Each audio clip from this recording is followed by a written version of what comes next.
When the newly built two-family house was finally completed, my mother-in-law said to me bluntly, "You're no longer needed, so please leave. We actually didn't prepare a room for you." While I pretended to be surprised, my husband had already presented the divorce papers. "Look, the divorce papers." "Happy? I will get this house in the property division." He looked at me with satisfaction, and I maintained my composure while accepting the divorce papers with a smile. I'm finally free. Pretending not to know anything for so long was really exhausting. My husband was taken aback when he saw me answer in such a relaxed manner. "What?" I decided to reveal the truth to my oblivious husband. "My name is Dolores. I'm 32 years old and a company employee. Ever since getting married, we lived in a rented house, dreaming of one day having our own home. We were supposed to save together to build the house, but my husband, Stephen, was reluctant to invest his own money. My parents are financially struggling, so I'm supporting them. I'll help with savings when things settle down." I couldn't argue with him when he used supporting his parents as an excuse. Stephen was self-employed in the transportation business, and because his income was unstable, he never disclosed to me how much he was earning. While he boasted that his income was higher than mine, he hardly contributed to our living expenses. Stephen's parents, whom we live very close by and who receive his support, often came to visit.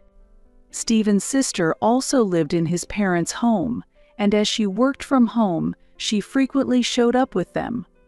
Although his father was already retired and living off his pension, thanks to his working sister, they didn't seem to be struggling financially as much as he claimed. His travel-loving parents often went on trips, and I had been curious about where their travel funds came from. Moreover, during the times his parents were traveling, his sister often came to our house to eat, which has been a source of concern. "I was too busy today to prepare a decent meal, so I'll eat here," his sister would say, waiting for me to come home. Although it was convenient because our homes are close, it was troublesome that she wanted to have dinner at our house almost every night, and she was waiting for me the following day as well. When I prepared dinner for Stephen's sister, she openly showed her dissatisfaction. "This is the same dish as yesterday. I was hoping for something different. I want to eat steak," she said. Her complaints about the meal I had prepared amidst my busy schedule made me angry. Despite her dissatisfaction, Stephen's sister finished all the food and left, expecting a special feast the next day. That day, when Stephen returned home, I exploded in anger at him. "Your sister came for dinner again today, complaining while demanding that I serve steak or prepare extravagant meals. Why do I have to take care of her dinner?" As I spoke with anger, Stephen responded as if it was none of his business. "Don't tell me, tell her directly. Where she eats is not my concern." His response only intensified my anger. I was disappointed once again to realize that appealing to Stephen, who was weak against his family, was pointless. Realizing that Stephen had no genuine intention to build a new home, preferring his family over our life together, my heart sank. Around that time, I received a call from my brother saying that our father had been rushed to the hospital. My father, still an active company employee, had collapsed during work. "The situation is quite serious, so be prepared," my brother said gravely. "Since our mother passed away, I thought my father was healthy, and the news almost brought me to tears." As I was distraught, my brother asked, "Is Stephen busy?" "At times like this, I wish he would support you, Dolores," he said. Even when I tried to contact my husband, I only received cold responses, making me feel even more alone. "I'm too busy right now and can't leave." Besides, rushing there won't improve your father's condition," said my husband, not offering support even in an emergency. Although my father barely survived, he was still in a critical condition. From the next day, I started visiting the hospital to check on my father after work. This made me return home late, and my mother-in-law spitefully said, "From tomorrow, we will also have dinner here, so come back early. The nurses will take care of your father in the hospital, so there's no need for you to do so much." Although Stephen's sister had dined at our house before, his parents had never made a special effort to come for a meal. It seemed like my mother-in-law deliberately said they would dine at our house because she disliked that I was visiting my father, and this upset me. "Why do you need to have dinner at our house? Isn't it inconvenient for you to come here?" I retorted, trying to contain my anger, but my mother-in-law expressed more anger.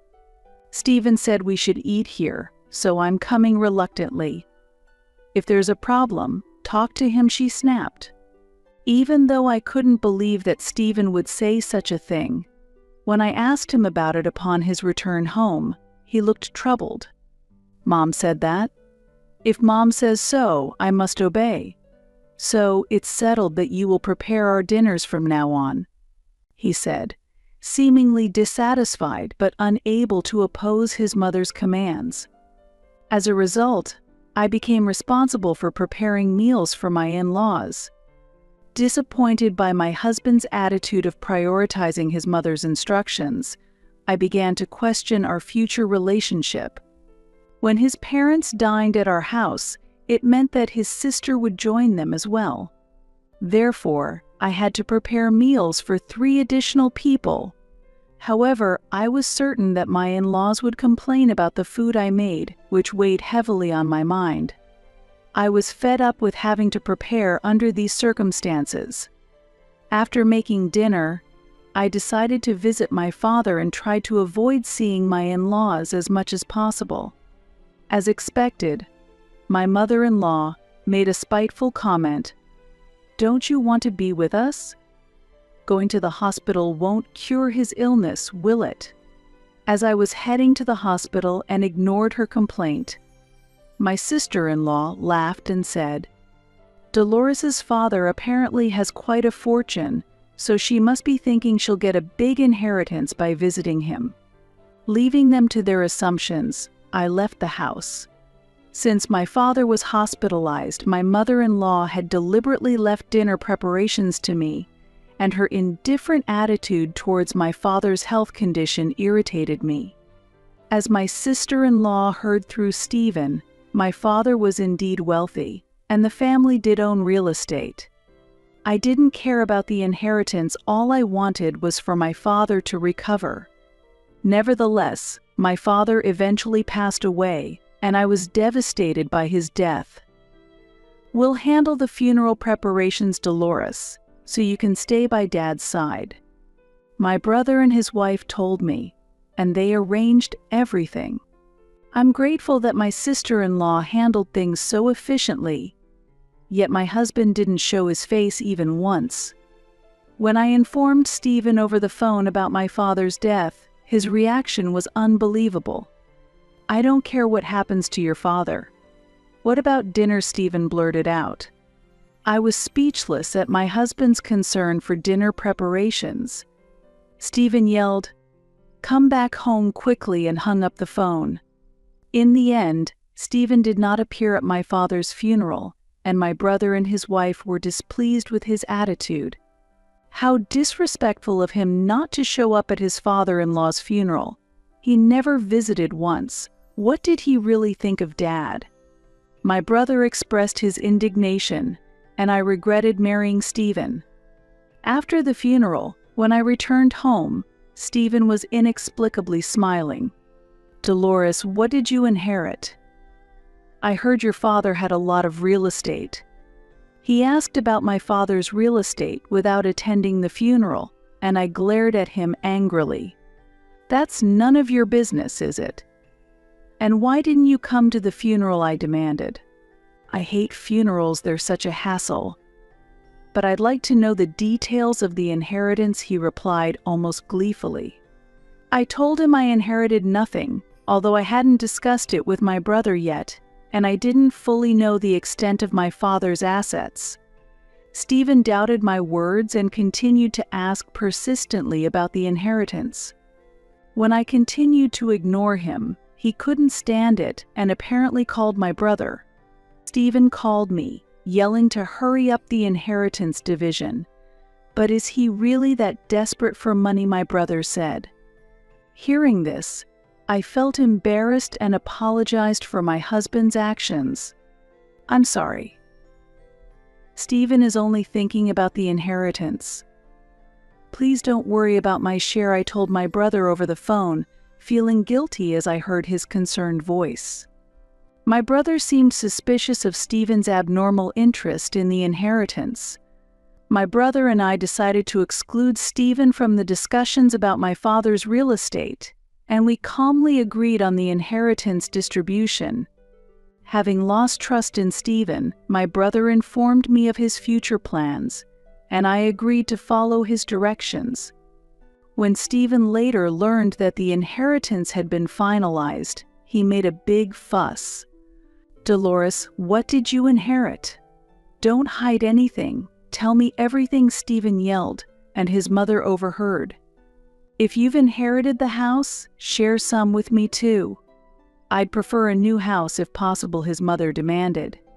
Similarly interested in my inheritance, Stephen's sister cheerfully stated her wish. "I'd prefer cash. I want to buy a nice and luxurious apartment with it." As my in-laws built up their convenient fantasies, I calmly presented the facts. In reality, all I inherited is a vacant lot. Indeed, I did inherit some cash, but why should I have to give it to you? Disappointed by the lack of a new house, Stephen's mother and his sister frowned upon being refused the cash. Upon learning about the land and cash inheritance, Stephen suddenly suggested cheerfully, "Let's build a new house on that land. A duplex would be great. Wouldn't it be wonderful for us all to live together?" Stephen's mother and sister were delighted with his suggestion, and I responded as my brother had instructed. "Understood. Let's build a duplex on the land I inherited," I readily agreed, and Stephen's mother and sister smiled in satisfaction, but his father seemed to realize something and asked, "Dolores, are you sure about this decision? You realize this means you'll be living with us?" His usually reserved father seemed surprisingly sharp this time. "Just be quiet. It was because of your low income that we couldn't build a house," Stephen's mother snapped, and his father fell silent as usual. Since the decision to build the duplex, Stephen started coming home late, saying he was busy and his parents stopped showing up at the house as often. Now, I painfully felt the spitefulness of Stephen's mother and sister, who had demanded dinner preparations during my father's hospitalization.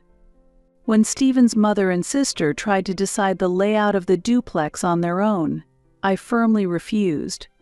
"I will decide since I am providing the land and funds. We'll go with a standard layout, so rest assured."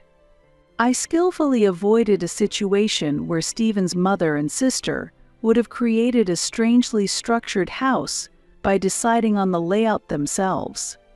I explained to the disgruntled in-laws that while we would share the entrance, the living areas would be separate, to which Stephen's mother sarcastically retorted, "I'd rather not live with you, Dolores. Dividing the living spaces is better for us." Apparently they were displeased that I was leading the layout planning.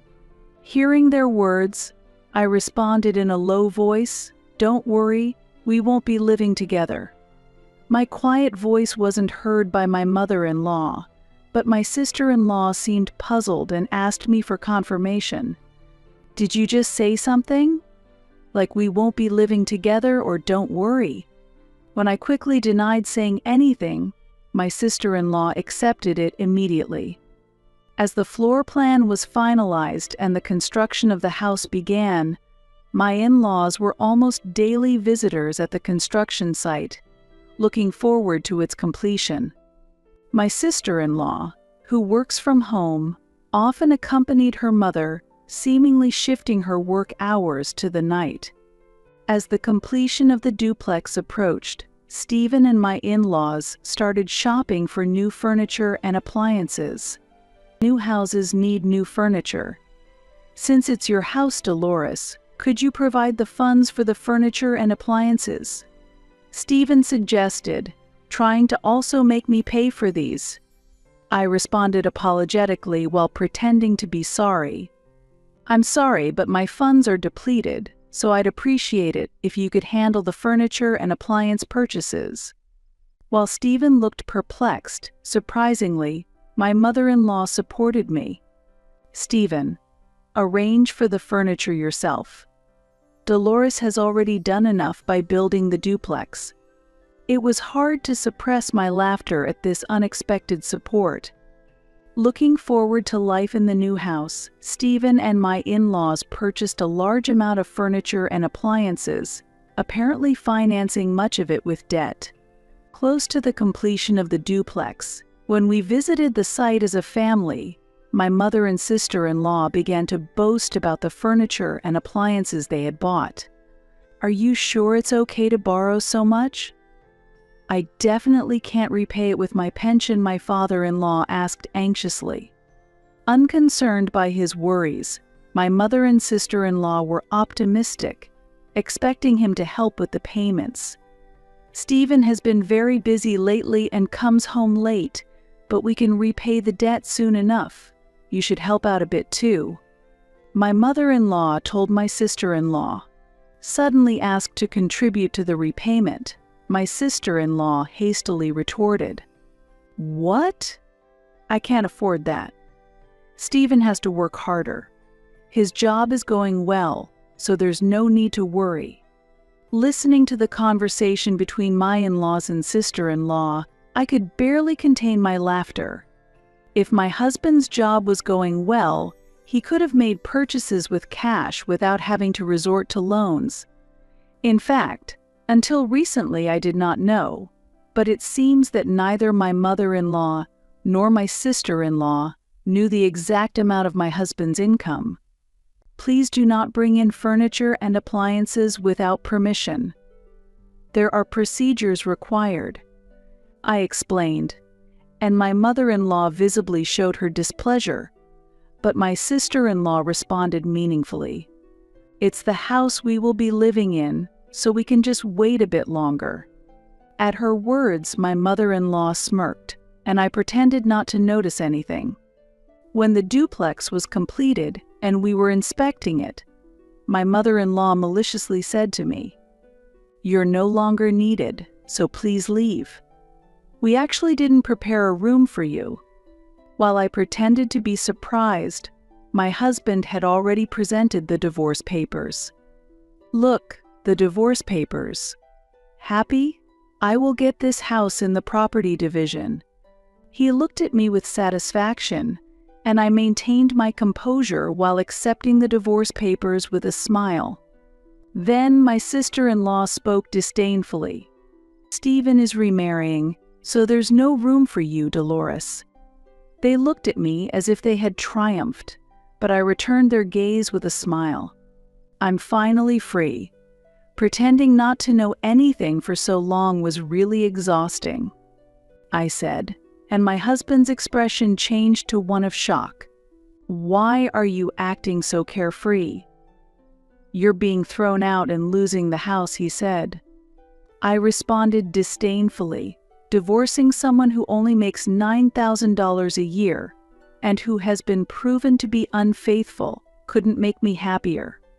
It seems that my husband still didn't comprehend the situation, but my mother and sister-in-law began to panic. "Wait, $9,000 a year? That's not monthly, is it?" my mother-in-law exclaimed, and the smile disappeared from my sister-in-law's face. Just then, my brother arrived, and I calmly revealed the truth.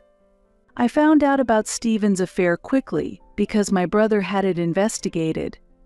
I could have divorced sooner, but I decided to enjoy a little revenge because of how terrible you've been," I explained. As I was explaining, my husband tried to deny the affair, but when my brother presented the investigation report, he fell silent. My sister-in-law was aware of my husband's plans to remarry, so the entire family knew about the affair. As my husband's infidelity became evident and he appeared dismayed, my mother-in-law shot me a harsh look. "Even if Stephen cheated, if a divorce is decided, there needs to be a division of property, right? Therefore, this house belongs to Stephen," she asserted. Against her convenient interpretation, I clarified the facts. The land this house is built on was inherited from my father, and therefore it is excluded from the division of property.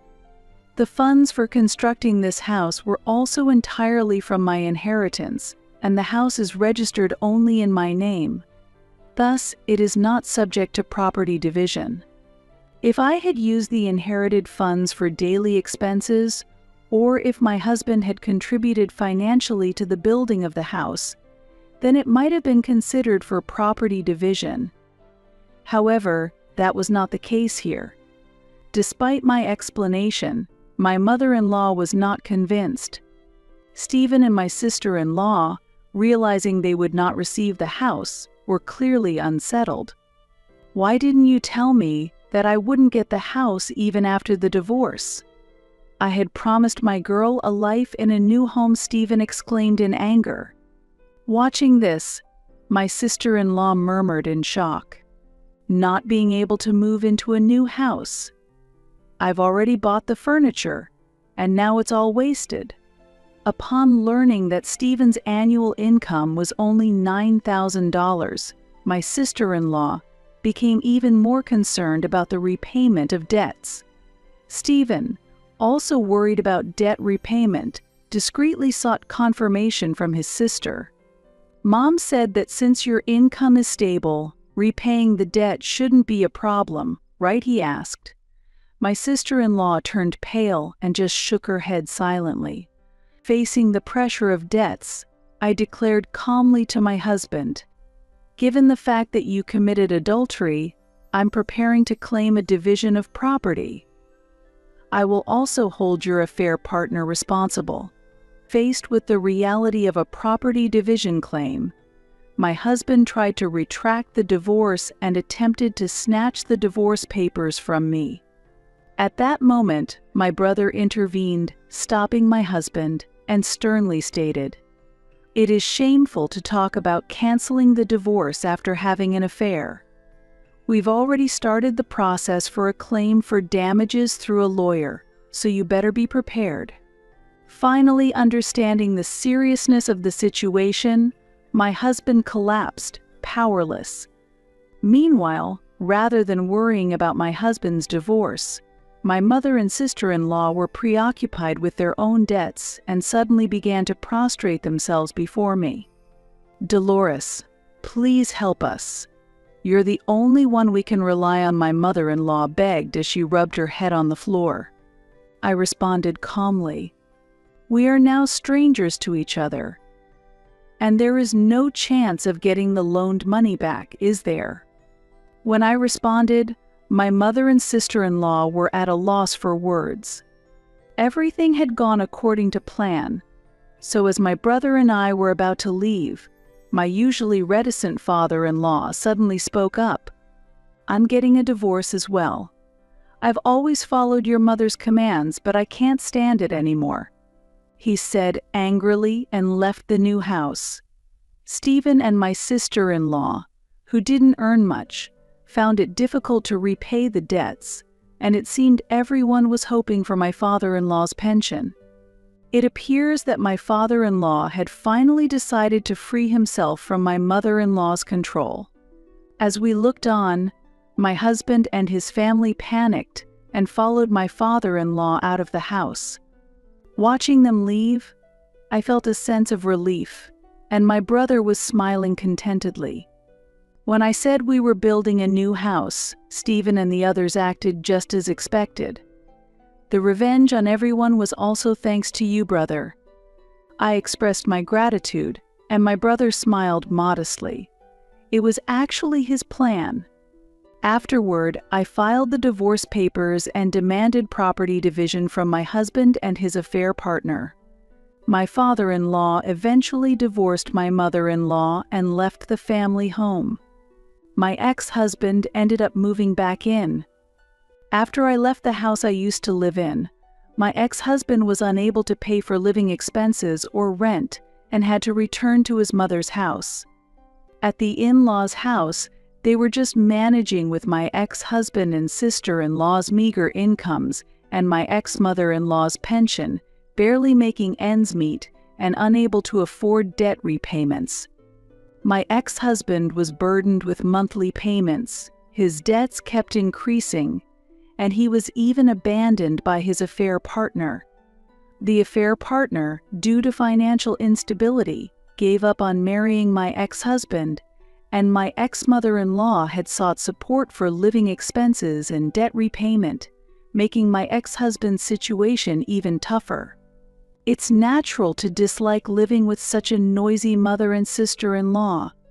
From the start, I planned to rent out the duplex, and I had already arranged with a real estate agency, with tenants already lined up.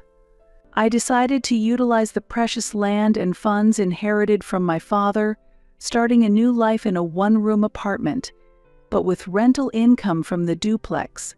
I was living a stable life. Sometimes when I visit my brother and his wife, they ask about the possibility of me remarrying. Since I've failed once, I'm not thinking about marriage for a while. I don't want to go through that trouble again. I responded, and while my brother understood, his wife optimistically suggested, "Don't worry. Next time I'll find someone wonderful for you. Your Father in heaven would be worried to see you alone," she proposed brightly. Moved by her words, I find myself looking forward to a wonderful introduction.